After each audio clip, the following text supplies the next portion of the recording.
मी एक वडिलांचं गाणं म्हणते, तर ज्यांना वडील नाही त्यांनी माझ्या गाण्याला सबस्क्राईब करा, शेअर करा. गाणं कसं वाटतंय ते मला कमेंट करून सांगा.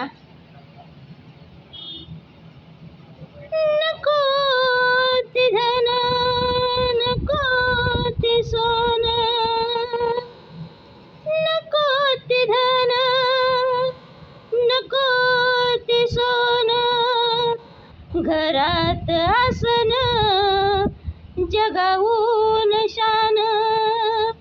हो,